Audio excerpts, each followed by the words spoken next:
Keller says Thrive currently has 7 buses and is looking to add more to the fleet. Well, for the past few weeks, you've heard us talk about what seems to be the never-ending incline of the price of gas and food. One economics professor says he is not sure if there's an end in sight anytime soon, and that is pressing fear into local residents. Our Shelby Riley explains how the Consumer Price Index plays into the rising cost of energy and how one mother is now living paycheck to paycheck. But it's starting to scare me. Like, what are we going to do if everything keeps rising and everything that's going on? Brittany Filippo and her family live in Brazil. She says her and her husband used to have money to put away in between paychecks, but that's not the case anymore. He said he put $80 in this to fill up the van that used to take maybe 30, 35, 40 to fill up. It's doubled. She says just over the course of the past few weeks, her family's been forced to make some significant life changes. We've stopped eating out as much. We've stopped, any unnecessary purchases. Like, it's strictly anything that we need. Robert Gill, economics professor for Indiana State University, says the increase in price for oil will trickle down into almost everything we buy.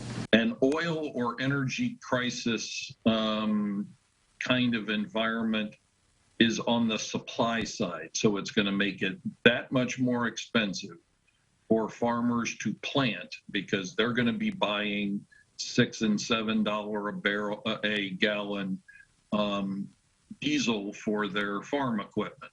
So food down the line is going to be more expensive. Gill put this into relation of the Consumer Price Index, which he says tries to figure out what an average person buys and how much they buy it for. The things that are energy sensitive in that realm are transportation, which is about 7.5% of the typical person's budget.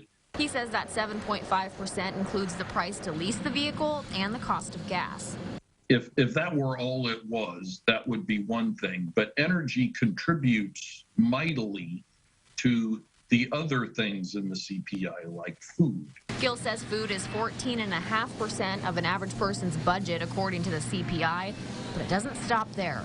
Obviously, we heat our homes, cool our homes, power our homes, so that goes into the 40% that is our housing. So energy is all throughout. This can mean an increase in just about every aspect of life for a mother of 2 such as Filippo. Doctor's appointments, getting to work, childcare, food, formula, everything has just raised dramatically, even diapers. Gill says he expects things to get worse very quickly and does not see it changing over the next several months. We are at sort of a double whammy of having demand side and supply side forces on inflation at the same time. And that hasn't happened in a very long time, probably the late 1970s.